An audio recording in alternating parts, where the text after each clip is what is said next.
Hey everyone, Jim Coventry from RotoWire here with John Ryan. We have the Saturday NFL sports betting show. You know, John, 28-year pro bettor, last 24 months, 74% against the spread on his max bets, 65% NFL his last 3 years. You can follow John at John Ryan Sports One. If you're betting and you're not following John, you are doing it wrong. He is the pro of pros, gives you great research to back his picks.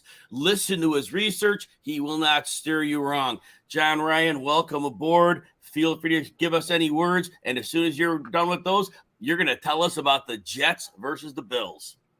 Well, thanks for having me on the show. As always, Jim, I look forward to this Saturday morning show where, you also are one of the best guys to go to. And my go-to guy, and I'm not kidding about this, this is not hype, for the DFS. DraftKings, you have improved my ROI immensely. There's always that running back that I hadn't considered. There was always that wide receiver I didn't consider. And when I tweak my lineups, it has worked. And I think it'll work for anybody who's listening to this. He'll be coming up next after I tell you about the Jets and Buffalo. And with this game, Jim, divisional rivalry, we have revenge factor involved, but we have a double-digit line. And I just think this is too many points.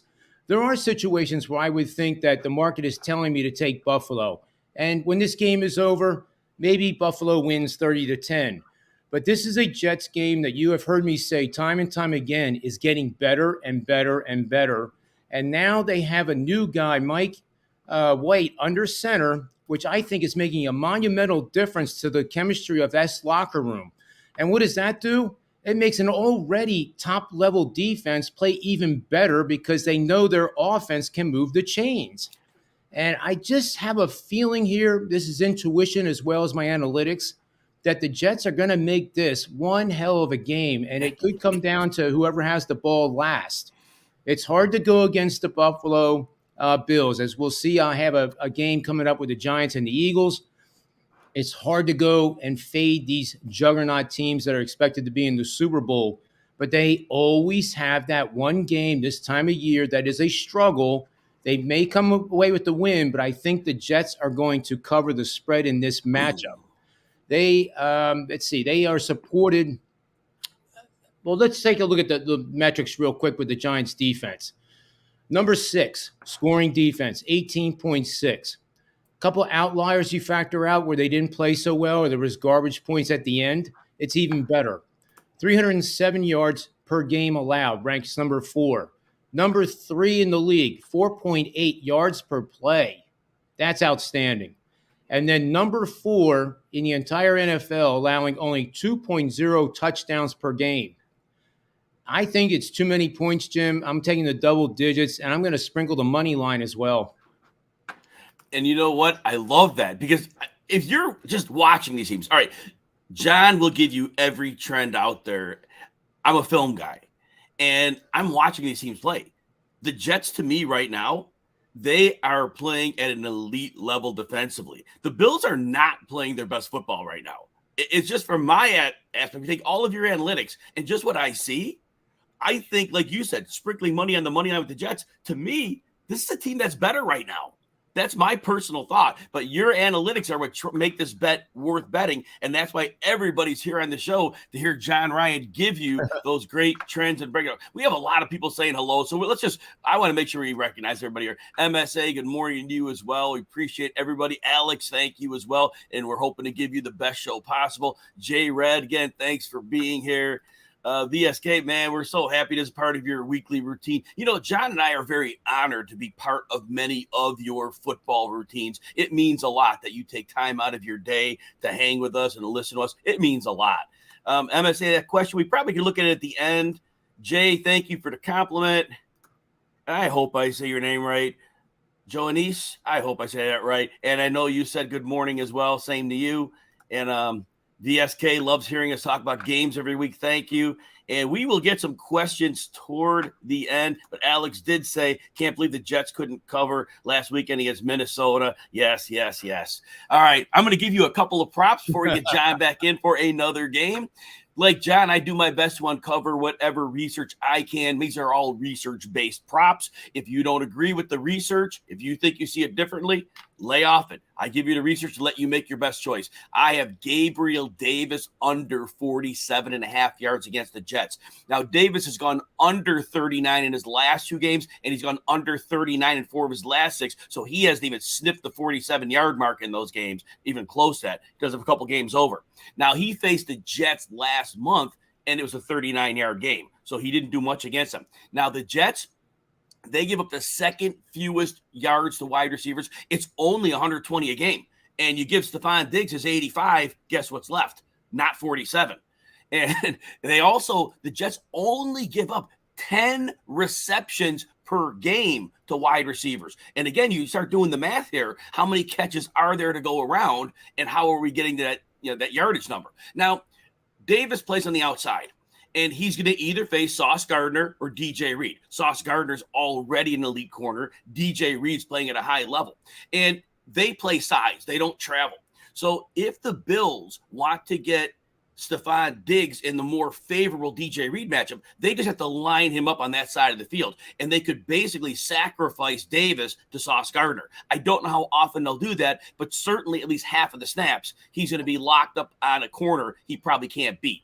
So I expect this game to be more of that divisional, low-scoring defensive battle, and I do see this going under. I'll give you one more prop before we get back to John here. So I have Tony Pollard over 67.5 rush yards against Houston. Now, Houston gives up over 5 yards a carry. They're tied with the Giants for the second most yardage allowed to running backs. And also, they give up 144 rush yards per game, the most in the league. Now, recently, when you watch the film, the Texans have done better against the primary back. They limited Nick Chubb. They limited Brian Robinson. But the secondary, the outside runner, is the one who cleaned up on them. In that game with Chubb, Kareem Hunt only had 9 carries, but 56 yards. Antonio Gibson, 72 yards on 18 carries. Even thinking back a number of weeks, Dontrell Hilliard had 8 carries and 93 yards. So it's the speed perimeter back who also can run inside that does recently the most damage to this defense. And Pollard has gone over 67 yards in 5 of his last 6 games. Now, I know 2 of those games he had accelerated snaps because of Zeke's injury. But even in 7 of his last 10 games, he's gone over that. Now, the Cowboys are a massive favorite here. This is one of those games where Pollard shouldn't see 10 or 11 touches. It should be 15 to 18. That should allow him to sail over the 67.5 yards. John has another great football game to break down against the spread for you. John Ryan, go right ahead. Well, this is a game, too, like Dallas being a prohibitive favorite of, I guess they're now 17.5. And, Jim, I agree with you. I think Dallas, they're not going to look ahead. They have that big date, Christmas Eve, of all nights to have a bloodbath type of game with the Eagles. Christmas Eve is going to be it. But Kansas City's in the same mode now, 9-3. They can ill afford to look ahead over Denver, who has really played pretty decently on defense. But this is the time of year that, unlike the Jets defense, has now more reason to play because their offense is moving the chains. Denver's offense has been absolutely horrible all season long. They're 32nd, scoring only 13.8 points per game. I mean, we might see more points scored in the Army-Navy game today than what Denver will put up in this matchup. So I am definitely on Kansas City here. Number 1 offense scoring, 29.2. They're number 1, 423 yards a game. Number 1, 0.445 ratio points per play, which is important in my models. And number 1, 6.5 yards per play. And at this time of the year, I don't see this Denver defense playing at the level that they've been trying to play at all year, and I think they're very vulnerable to getting really smoked. So with the angles here, we have Denver 0-10 against the spread, against teams who force 1 or fewer turnovers per game on the season in the last 2 seasons. And that makes a lot of sense to me, Jim, because that defense does not have to produce turnovers to win games. The Denver defense does. Kansas City can play much like the Patriots did during their glory years, letting the team go between the 20s, tightening things up in the red zone, forcing more field goals and touchdowns. and Denver has struggled mightily in the red zone. We don't even have to talk more about that. The last angle I have is Kansas City's a perfect 9-0 against teams that make mistakes. And what I mean by that is averaging 65 or more penalty yards per game on the season in the second half of the season, spanning the last 3 seasons.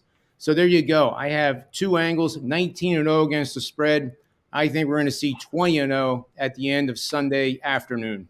Now that's a winner. Everybody's going to wait to get to the window to bet this till we're done with the show, but then race to the window and get that bet in. And if you're watching Denver, John, Denver's starting to check out. They're upset with Russell Wilson. It's a very dysfunctional team right now. It's not well coached. Cortland Sutton, I know he hasn't put up numbers, but he's their best receiver. He's out. He's not going to play this week. That's a huge loss because now everybody has to move up the ladder one spot in a passing attack. That's not good. But John gave you all the angles on that, and you are betting the Chiefs.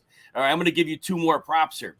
I have DeAndre Swift over 24.5 receiving yards against the Vikings. Now, Swift played 38 snaps last week. It was the first time he played more than 22 snaps in his last 5 games. So it seems they finally think he's well enough past his injury to play. To me, that was a big indicator because Jamal Williams had been out snapping him regularly, and they finally switched that role back. Now, we assume that continues. Now, regardless of the snap share, Swift has still been targeted at least 3 times in every game he's played, but in the last 2 games, now he's seeing a little more, 8 targets, 6 targets. We're seeing that passing percolate. Now, Minnesota, very tough to run on. Top 3 run defense. There will not be much success. So we look at what Minnesota does give up. Receptions to running backs. 6th most in the league, 6 per game. 4th most receiving yards to running back. Think about 48 a game. Swift only needs 25 to catch, and he's an elite pass catcher. Now, think about this. The number Swift needs 24. These receiving backs have gone over that against Minnesota in the last few weeks. Zonovan Knight, Ty Johnson, Ramondre Stevenson, Tony Pollard, David Montgomery. All differing levels of players, but none are on Swift's level as a receiver. Now, last one. Miles Sanders over 65.5 yards. Now, look, we know the Giants are kind of exposed. They're vulnerable against the run. They're also vulnerable against the pass. My projected game script has this a game where the Philadelphia offensive line asserts their will and they run. And one big injury to the Giants is defensive lineman Leonard Williams is out. That's a key component to the line. Dexter Lawrence, who's in, he's a phenomenal player, but we only have one of them instead of 2 to deal with. Much easier to set up the running game. Now, Sanders, he's only gone over 65 yards in 4 of his last 7, so it's sketchy, but the games he went under, you got to understand, we knew he was going under. Tennessee, can't run on them. Indianapolis, very tough to run on. And Washington's been a very stout run defense. So when he plays the tough run defenses, he doesn't get there. But when he plays the weaker defenses, he sails over. Giants, they're giving up. They're tied with Houston for the most yards per carry, 5.12. So you get chunks of yardage. They also, the Giants, give the 5th most rushing yards per game, 119. Recent running backs who have gone over the yardage total we need from Sanders, Brian Robinson, Zeke Elliott, Damian Pierce, Travis Etienne, add Sanders to that list. The only runners who didn't hit it, Jamal Williams missed by a yard, and Ken Walker had one of those off games. He had 51. Anyway, this game should be close throughout. The Eagles should not play with a deficit. If it's a big lead, it's going to be the Eagles leading. It's not going to be the Giants leading. So they should be able to run. This is one of those games Sanders gets closer to the 17-plus carries he's seen 5 times this year as opposed to the 12 or so carries. John, you have one more NFL against the spread game for us. I do, and it's I've seen this situation 4 times this year, Jim. And maybe it's just me, but I don't think so. But when the lines were released Sunday night, I looked at this game and I went, wait, that's got to be a misprint. And it was Detroit was a 1-point underdog at home against Minnesota, who happens to have the 2nd best record in the NFC conference and who obviously is going to be a factor in the playoffs. However, they are one of the worst winning record teams over the last 20 years right now. They are the 2nd worst defense, no matter how much you want to look and carve up the numbers. And the Detroit Lions, widely known, they basically are the worst defense in the league. So initially, you want to think the over here, the over looks cheap to me at 51.5. But even though the Lions line has now moved to being a favorite, in large part because there's talk out of Minnesota that there's multiple, at least 10 players who are suffering from the flu, and the coaches are wearing masks, and it's a bit of a mess. I don't put much emphasis into that because any news out of that, it's already baked into the number, and that's probably why Detroit is a favorite. But I actually think Detroit wins this game by quite a bit, and I wouldn't be surprised if they win it by double digits, Jim. And I know it's a bold thing to say, but that's what the numbers tell me. So in a situation like this, we have a rather advanced betting system I'll present. 5 different parameters. The first one is that the game is lined between a 2.5-point favorite and a 2.5-point dog. That qualifies with Detroit here. The game takes place from week 10 on out to the end of the regular season. Our team we are betting on has won less than 45% of their games. Detroit has that losing record. The opponent has won more than 55% of their games, and obviously, the Vikings are much higher than that. And the team is coming off a double-digit ATS win. So 5 factors, very, very high p-value, which means that these parameters work very, very well together. It's not random. It's not, backfilling into something to get a great record. But these 5 parameters combined, when they come up 18-6 against the spread, 75% winning bets, and I am on the Lions here, and I'd like them to win. Like I said, I would not be surprised if it's a double-digit blowout. Wow, love that. And you know what? And again, every trend on there, you're listening to John for these trends. Me watching these games, the Lions are a much better team than they were. They are not indicative of the record. Defensively, their season-long numbers look bad. They are not playing bad football.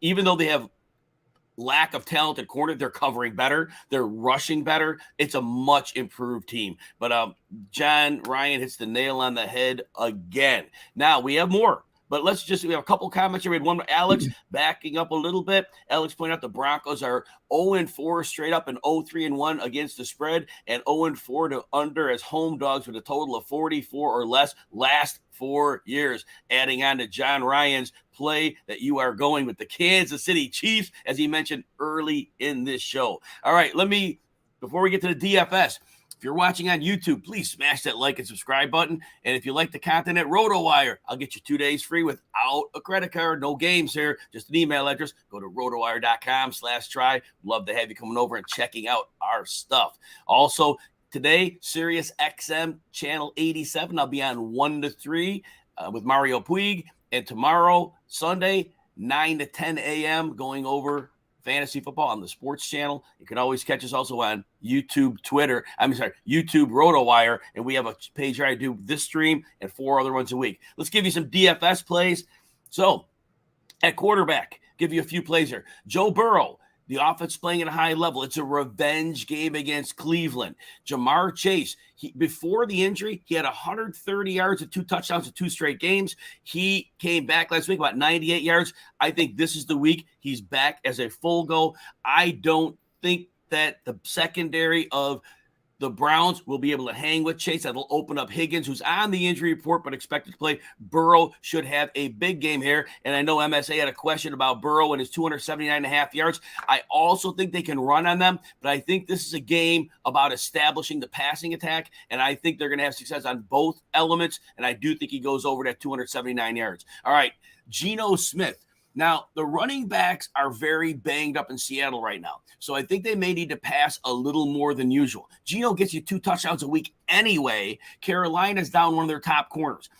I'm not worried even if DK Metcalf is limited here, because even with Tyler Lockett, Noah Fant's coming on, Marquise Goodwin's been doing some things. It's a good matchup there. Jared Goff, we're going to pile on with John here. John likes that Lions game. Well, Jared Goff's part of this equation. Minnesota's what we call a pass funnel defense. You can't run on them, but you certainly can throw. And DJ Chark is coming on to give them a speed element that's working out. Amon-Ra St. Brown is doing his damage. And so overall, this offense is trending up. And DeAndre Swift in the passing game we said earlier. I'll give you one more here. If you want that contrarian crazy play, Ryan Tannehill, 5,200 against Jacksonville. Here's what you need to know. I get it that Treylon Burks is out, but we've seen it the last 4 weeks. Derrick Henry has not gone over 3.1 yards per carry. Why? Because every team that faces them stacks the box. The offensive line isn't as good as it was, and they're saying Ryan Tannehill beat us. Some weeks he does, some weeks he doesn't.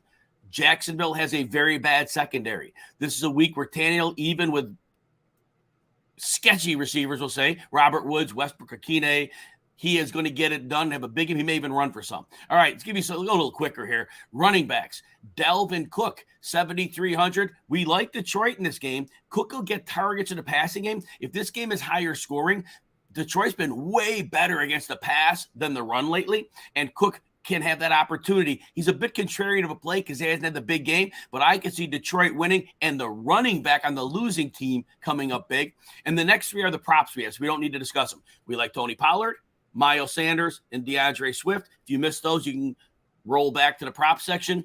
Deontay Foreman is only 5,400 against Seattle. Seattle's a garbage run defense. Foreman's 4 big games out of 6 he's played have been predictable. We knew they were coming. The 2 games he didn't, those were also predictable. This is another game. He will get volume. He will go over 100 yards with a great chance to score. And you've got to wait. If it's a late game pivot, because we don't know what the status is. Same game. Travis Homer is $5,000. If we see, we expect Ken Walker to be inactive and DJ Dallas. That only leaves one reliable running back, Homer. He's a good pass catcher. And so he is going to get volume at 5,000. But again, it's got to be a late pivot because if the other running backs are active, you're taking him off the board. All right, quick on receivers. Jamar Chase, we talked about Burrow. Chase, the same reason. Amon-Ra St. Brown, we talked about Jared Goff. You can either go with St. Brown at 7,800, or we mentioned earlier DJ Chark at 4,300, the speed pivot. He had 98 yards last week. He scored 2 weeks ago. He's integrating. So either of those is the pivot. In that Tennessee game, if you're going to go with Ryan Tannehill and you think he's going to throw, that means that there's going to be some scoring on the other side of the ball.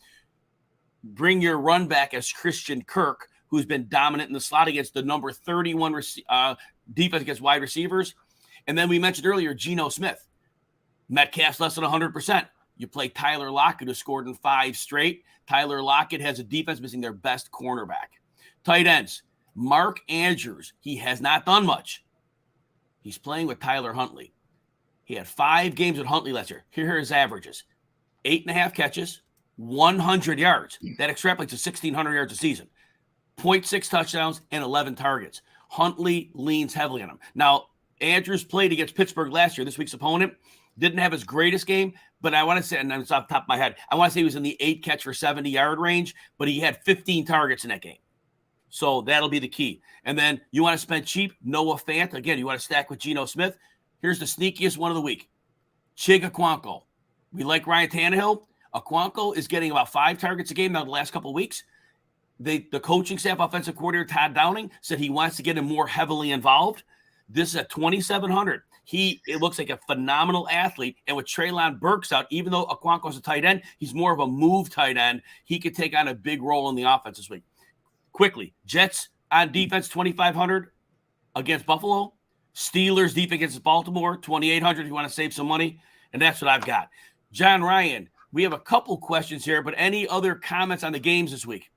I just love those player props. I really do. The DJ Clark sticks out really great. And then the Okonkwo as the tight end position at 2,700. That just allows you to bet or add some of the better guys that cost more money to your lineup. I mean, I'm very excited about this Sunday.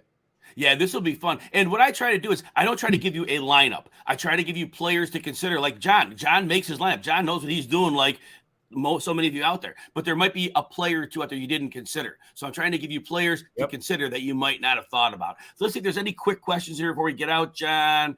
Let's see. Quick question from MSA. Thoughts on the Eagles-Giants? Jalen Hurts, passing or rushing day? John, personally, I think, as I said with the prop for Miles Sanders, I expect them to run the ball and the Giants assert their will in this divisional game. Do you see it any differently?